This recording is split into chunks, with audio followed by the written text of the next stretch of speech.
So it says, when using a calculator with trig functions, it's important to check your calculator mode, because what mode do you want your calculator to be in? Yeah. On the Inspire, I'm not sure. Oh, just take player. I think it'll turn on.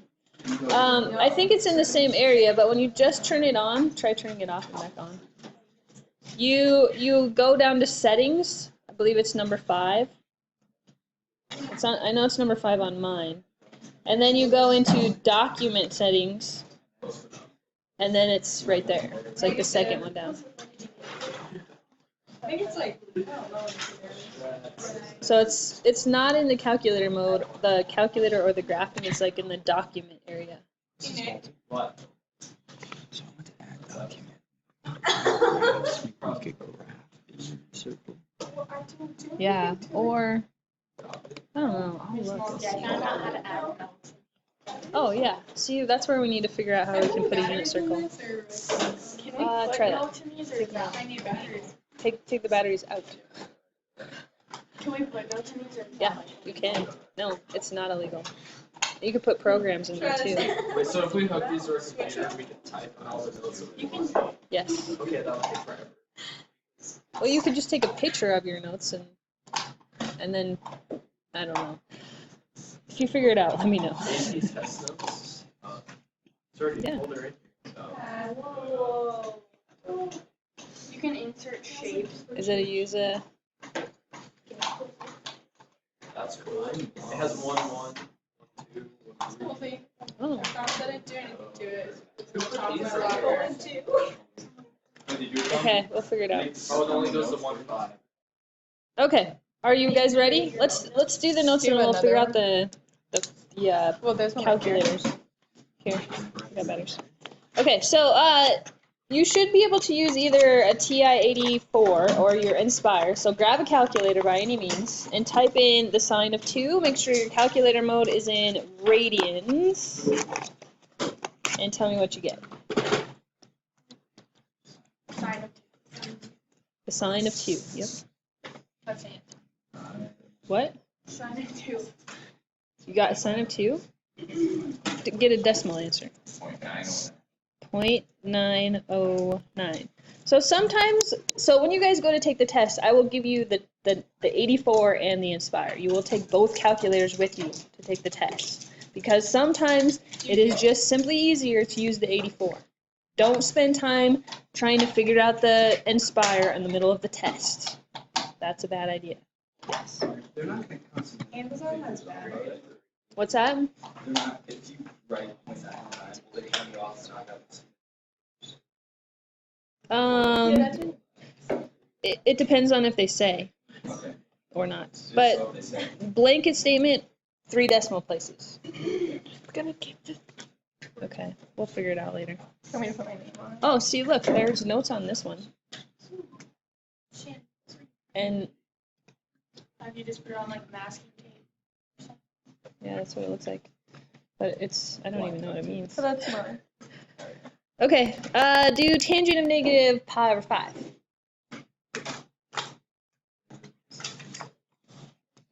Negative 0.727.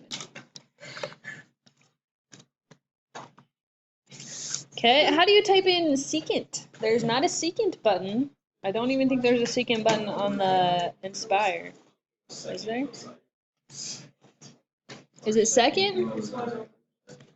Yeah, you gotta use the reciprocal, so it's 1 over cosine. 1 over cosine of 1.3. There actually is a secant button on the Inspire. Just so you know. If you hit trig. True. It could confuse Matt. Question? No. Okay. So did you get 3.738 for this one? Okay. All right. So we're gonna do the same thing and do a little SOHCAHTOA. Hopefully that one is embedded in your brain of solving right triangles. Okay. For A of example 2, which trig function are we going to use if we've got the opposite and the hypotenuse? The sine. Okay, so notice the angle that they gave to us is in radians. See the little R symbol right there? That's a little radian symbol. Okay, so we got 5 over x. So how are you going to type this in the calculator? It's the sine of 0.5. 5 divided by sine. Good. So 5 divided by the sine of 0.5. Again, make sure your mode is in radians. I will tell you that in calculus, you use radians nearly all of the time. Okay? So be very aware that in pre-calculus, we are using degrees. So if you pick up one of my calculators, the first thing you need to do is check your mode. Do not assume that it's in radians. It's probably in the other one. So what did we get? 10.429. Perfect. Okay. How would we do b? Which trig function is involved in b? We're going off of this angle here. We've got opposite and adjacent. Good. So we have tangent. So this is going to be the tangent of theta is equal to 2 over 5. How do you type it in the calculator when you're looking for an angle? That's the inverse. Good. Okay, so you're going to hit second tangent or inverse tangent, whatever calculator you're using, of 2/5 and what do we get? 0.381. Okay, so notice that the answer that I just got was a radian angle. I'm going to label that with an R to specify that it's a radian angle. Okay. So if they use the little degree symbol, that's the only way you know that they are using degrees. Okay, they will use that. They won't just, any number will otherwise be a radian. Piece of cake so far? I'll take that as a yes. All right. The second part of this is graphing trig functions. Okay, so when I teach this, I'm going to go back and I'm going to do this kind of the quick version, assuming that you understood it the first time it was taught to you. Okay, so do you guys remember that we had amplitude? Yeah. Okay, so I'm going to put this up here at the top. So you basically have your basic trig function. The way we taught it to you last year was you have a times whatever trig function is, the trig function is, so sine, cosine, tangent, whatever it is. I'm just going to use sine for this one. And then it went bx plus c plus d. Okay, so each of those variables gave us some information. What was the a? No, it was the amplitude. So amplitude. Okay, so remember, what is the amplitude in terms of like the sine and the cosine or their reciprocals? The height. Okay, so it's like how high and then how low the function goes. Okay, what else was involved? Do you remember?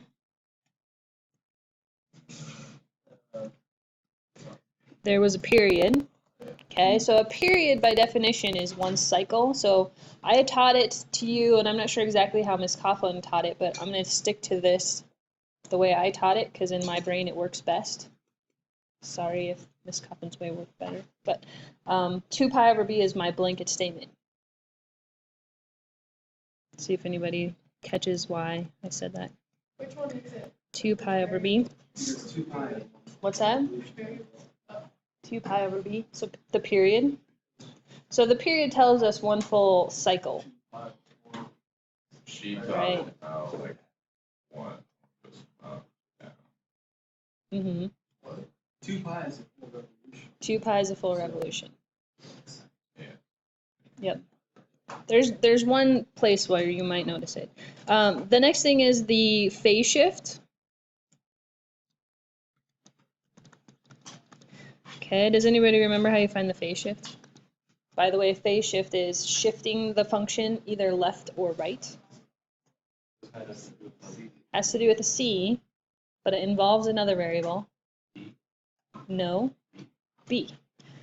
Okay, so this is actually a blanket statement for all functions. If you happen to have a letter in front of the x, you have to divide by it for any phase shift. Okay, so this is your right or left movement. Okay, and then the last one is a vertical shift. So where would I come up with the vertical shift? Simply the D. That one's straightforward. Always the D. Okay. So let's take that information and see if you can remember what these functions look like. Okay, so as I do this, I'm going to always list my amplitude, my period, and any kind of shifts that might have occurred. Okay, so for just the sine of x, what is the amplitude? It's 1. Okay, so we have an amplitude of 1 because there's an invisible 1 that's in front of the sine. Okay, and it tells us that this goes up 1 and down 1. Okay, what's my period? What's the 2 pi? Everybody okay with why it's 2 pi? What's my b value? 1, the number in front of the x, which is also invisible. Okay, and I have no shifts at this point. Okay, so does anybody remember what the sine function looks like, where it starts? It starts at 0. Very good. It starts at 0, 0. Okay, so it starts at 0, 0, and it first goes up to a maximum. So on the first increment, it's going to go up to the max at 1. The next increment, it's going to cross, so at pi. The next increment, it's going to go down to -1. Whoops. There we go. And then it's going to cross again at 2. Okay, so this right here that I just drew is one cycle. Okay, they're going to ask for you to draw 2 cycles. So we're going to draw one in the negative direction. Okay, so now if I go to the left, this function would continue downward and hit a minimum. The next increment would cross at 0, max at 1, and go back to where it started. Okay, so you'll be drawing 2 cycles on all of these functions. Piece of cake on that one? Okay, so moving on to cosine. What's my amplitude? 1. Period? 2 pi. Okay, who remembers how cosine looks? Starts high and goes down. Good. So it starts at 1. Okay, so it's going to start at 1, cross at the first increment, go to a minimum at pi, cross at 2 pi over 3, or 3 pi over 2, said that backwards, and then go back to where it started. Okay, so this is the one that looks kind of like the valley, or I don't remember what we called it. Okay, so there's one cycle. If I keep going in the negative direction to draw my second cycle, we should see another little... Oh my gosh, I totally missed that. Pretend I hit that point. How do you remember? How do I remember? Passes through 0, 0, cosine passes 0, 1. I don't know. I just remember that. The way I remember a lot of stuff is the numbers that are the I don't know. I just remember that. I can't really keep. Sine just starts at, I always think that sine is the first one. So it starts at 0. Yeah, because you always think about sine and then you cosine and then tangent. So if you kind of remember that. And I remember that the same when you start thinking about derivatives, when we do the stuff for Thursday. You'll kind of start to see, yeah, and then functions that start with C's relate. Anyways, before we go into too much depth. Yeah.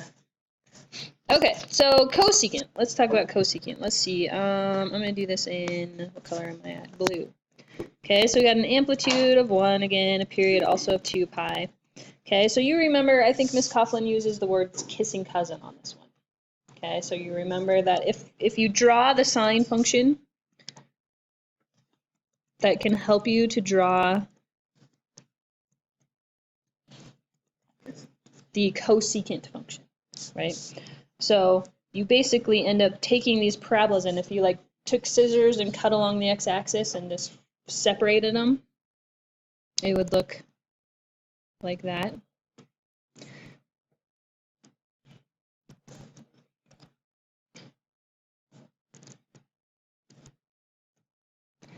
Okay, so the thing that becomes very important on these reciprocal functions is there's these invisible lines that I'm going to draw as dots. What are those called? Yeah, there's vertical asymptotes. Okay, and they become incredibly important because they restrict the domain. Okay, so on this cosecant function, I'm going to say that the vertical asymptote exists at, where do you see the very first vertical asymptote?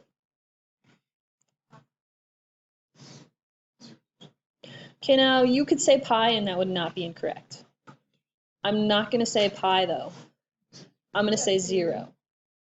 Okay, but if you want to remember it as pi, go ahead. It's not wrong. I'm just going to remember it as 0. The reason why I use 0 is because when I think C, what number does C kind of look like? Like if you close the gap, 0. It's 0. And that's how I remember the vertical asymptote. The C start at 0. Okay, and then vertical asymptotes will always happen every 2 increments. Okay, so I would say n, how far is 2 increments? What's the length of 2 increments? Pi, just pi. 2 increments. Okay, so now why do I use an n? What does that mean?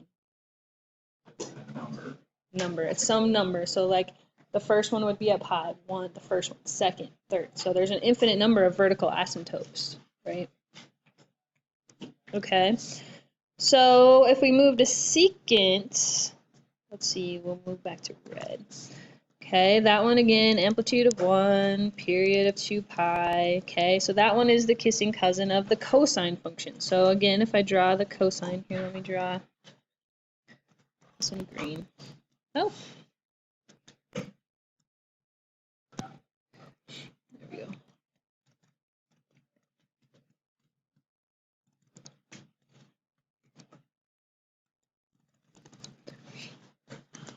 Okay, so you have your first one cross right through 1. And it goes every other.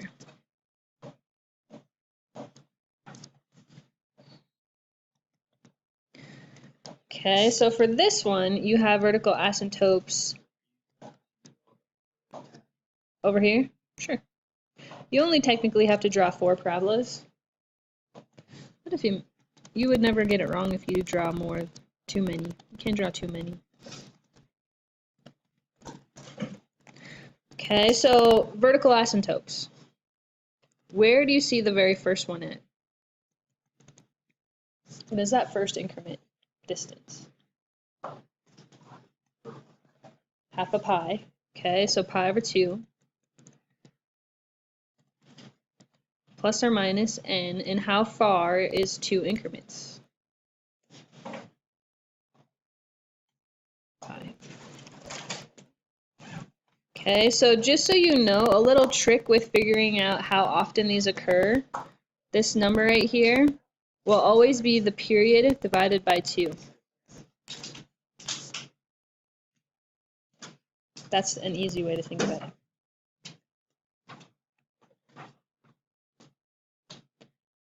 Okay, so here's where things get a little bit interesting in my opinion.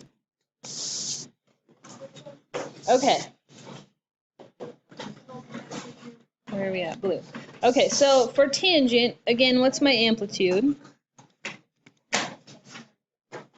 1. And what's my period? 2 pi. Okay, so here's the part where, like, I kind of lied about this. Intentionally, though. So it was, like, for your own good. Okay, if you turn this, or maybe you're on this page in the books, right? If you go down to the middle here, of all these, basically the same information, What do you notice about tangent and cotangents, periods?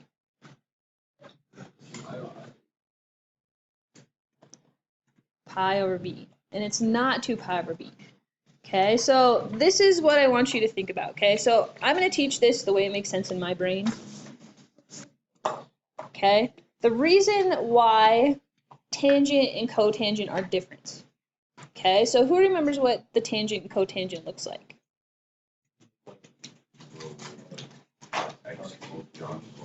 They're John Travoltas. It's a dance party of John Travoltas. Okay, so if we draw the John Travoltas from 0 to 2 pi, we end up drawing 2 John Travoltas. Okay, well they say a cycle only can be 1 John Travolta.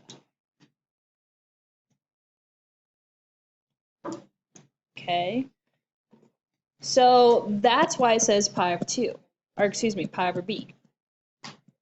Okay, but I am going to keep it consistent and say that the period for all functions is going to be 2 pi over b, and that's going to keep those vertical asymptotes in the exact same spot. You're not going to have to memorize different things. Okay, so I'm going to draw it my way. So when you see my answer key, I'm going to do it my way versus the way they do it. They're going to do it zoomed in. So I'll show you what it looks like, but I'm going to be consistent on my way. Both right. Yes, they're both right. Okay. All right, so I'm going to redraw down here. You notice the scale on the graph that they have above is different. It goes to only pi. Okay, I always say the 4th increment will always be whatever your period is. Okay, so in our case, 2 pi. Okay, so half pi over 2. And I always go 4 in the negative direction. So this is negative 2 pi, negative pi over 2. Okay, so the John Travolta, I'm just going to go ahead and show this to you because I don't know if you guys remember this or not. The John Travolta has his right arm up and he goes right through the origin, the first one.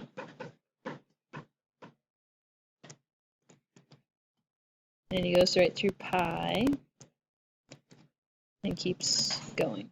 Okay, so remember how I said vertical asymptotes always happen every 2 increments?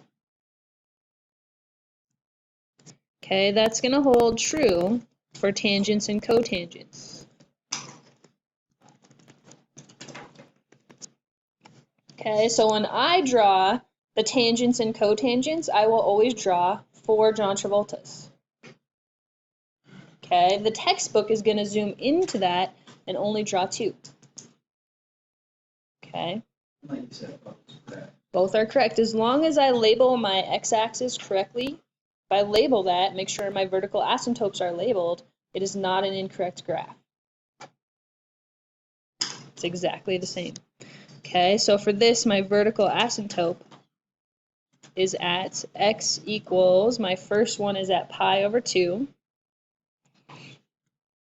plus or minus n pi. Okay, so if you were going to basically take that and go to the scale they have up above, your first vertical asymptote is going to be on your second increment in every 4. So you will only see 2 vertical asymptotes on this scale. So it would look like this.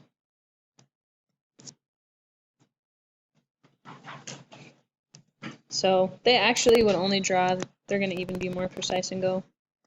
I'm going to actually stop drawing right here. Oh. Like that. So that's what theirs is going to look like. So they like cut it off right there. Okay. So cotangent, let's see, let's do this in green. Cotangent is going to have, again, an amplitude of 1, which, by the way, on a tangent cotangent, can you tell what the amplitude is by looking at a graph? No way. You would never know, unless they gave you a point to try to figure it out.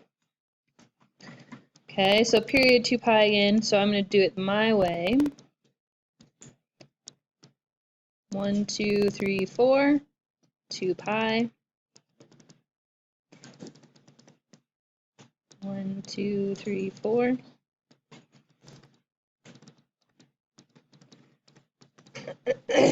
technically I should have at least something labeled on the y-axis. Okay, so does anybody remember where what cotangent looks like? Yeah. So yeah, it is reflected, so the left arm is up. It's also shifted just slightly, just like cotangent is. Okay, so the first vertical asymptote is at 0. And every 2 increments from there. Okay, and cotangents have their left arms up.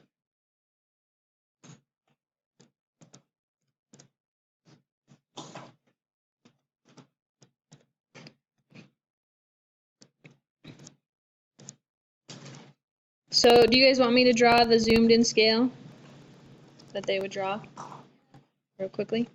Okay, so vertical asymptotes at 0, oops, and pi, negative pi. So it's going to cross at pi over 2. What's that? Oh, it's lagging. There we go. Boom. Okay, so I would recommend for you to do it my way, but again, whatever works, right? Yeah, I mean, it does for me, but I like things to be easy. Yep, so vertical asymptote. So did you guys notice where the functions that started with C's vertical asymptotes are? 0. First one is at 0. That's how I remember.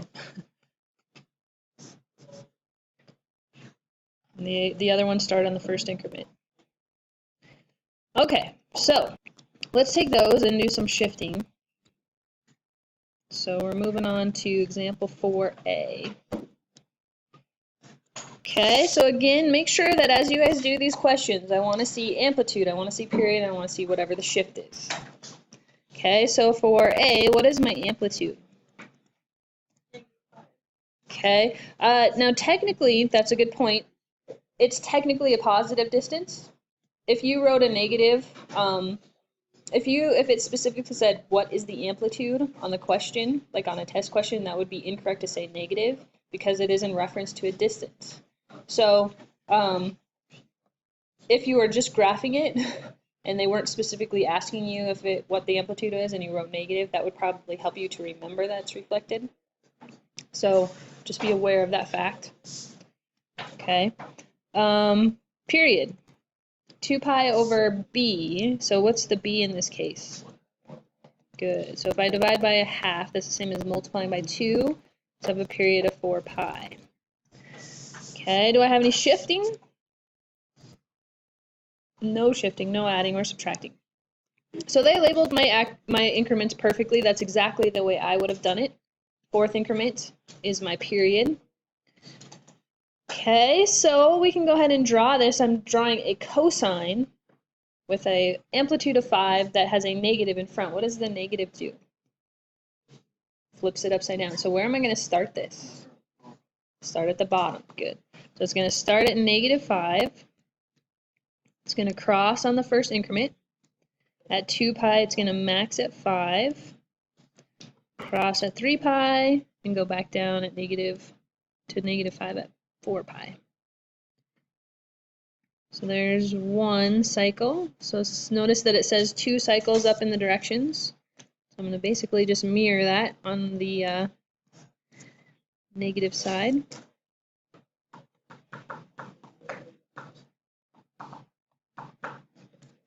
Okay. How do your waves look?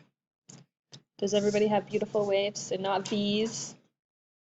Make sure you're drawing curvy lines. If you draw V's on a test, they might take points because it might look like a W or something. Because if you draw this and you're like, oh, this just keeps going down, we're talking about like a quadratic function instead of a sine or cosine. Right? So make sure it's curved. Yeah, so it looks like it's going to come back up.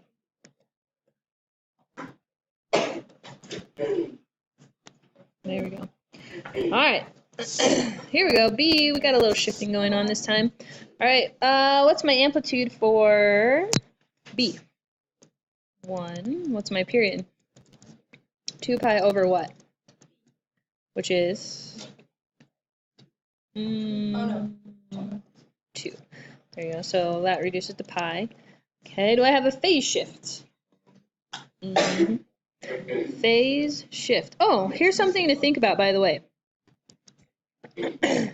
So, did anybody notice anything about the way they did this versus the notation that I gave to you at the very beginning? They pulled this B out. Okay, so this notation right here compared to the notation that I gave to you affects the C, the phase shift.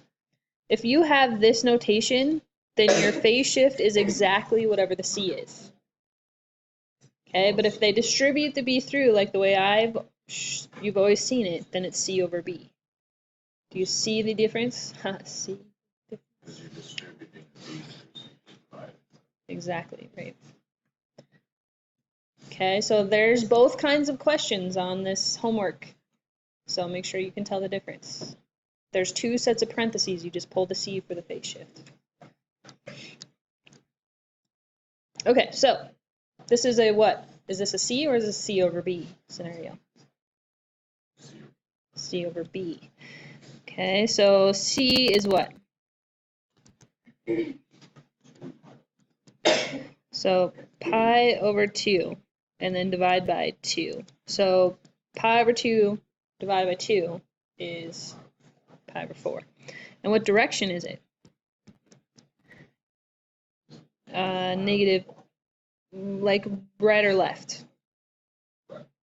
Right. There you go. Right. Okay. So the way they label this x-axis is mostly good.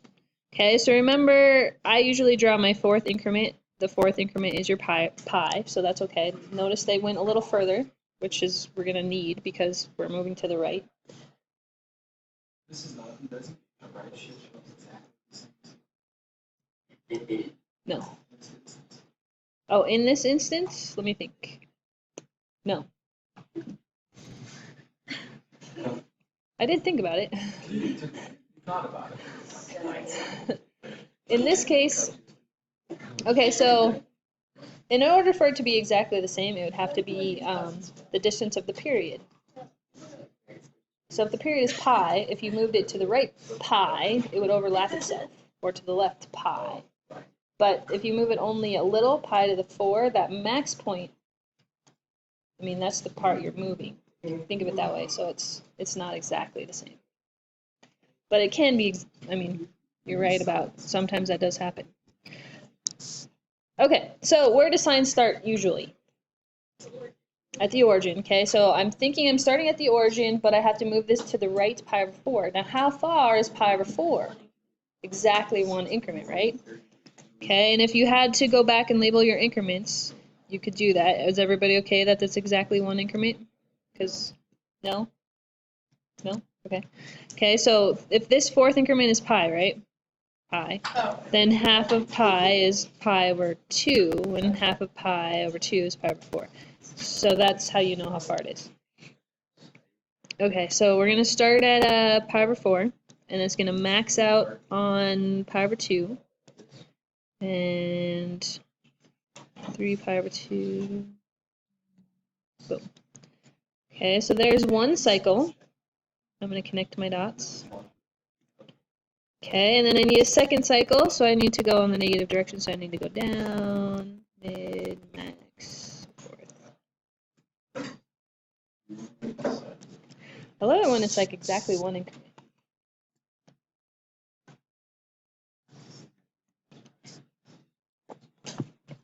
So how do we do with graphing?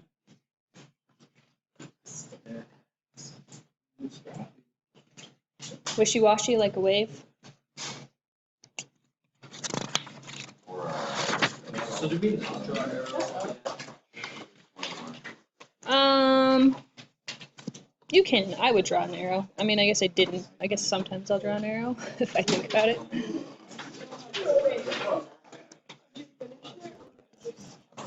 You can go further than that if you want. If you want to use all of the space they gave to you, absolutely. But it says just to draw 2 cycles, so I just stopped at 2 cycles. I wouldn't mark it wrong if you drew more than that. Okay. So here is an important identity. And if you guys look at the little identity sheet that I gave to you at the very beginning of class, I do believe that there's 3 Pythagorean identities on there. Is that true? Perfect. Okay, so although they are all valuable, the one that you need to remember is this one right here, where the sine squared plus cosine squared is equal to 1. That should be like embedded in your brain. It's a simple theorem, I think. It's a good one. Okay. Why they wrote this in terms of theta and in terms of x, I don't know why they decided they needed to write 2 separate theorems, but they're the same exact thing. Okay, so what we're going to do is we're going to solve this equation by using that fancy theorem and solve it like we did the question on the warm-up today. Okay. So if you take a look at the equation that's given, the piece that stands out to me is the piece that says sine squared. Okay, so if I go back to my Pythagorean identity and think about sine squared, if I was going to replace the sine squared with something, what is sine squared equivalent to using this Pythagorean identity? Okay, so if you're looking here and you just isolate the sine squared, you would just subtract the cosine squared, right? So we can say that sine squared is equal to 1 minus cosine squared. Okay, so I'm just going to replace the sine squared with this 1 minus cosine squared piece. Okay, now why on earth would I want to do that? Okay, yeah, if I'm solving a trig equation, then I need it to be in terms of just one trig function. I don't want sines and cosines. I only want one. Okay, so now at this point I have a, did anybody notice this is a quadratic? How do I solve quadratics? Factor. Yep. Okay, so sure, let's distribute the negative first. Let's go slow. Okay, so we got 2 cosines minus 1 plus cosines squared. Okay, so now I'm going to pull everything to the right-hand side so that I can factor it. I'm going to pull my cosine squared in front so that it's in standard form. Yep, I'm going to do that too. Good plan. So we'll have plus 2 cosines, and negative 1 plus 2 is 1. Okay, so which method am I going to use to factor this?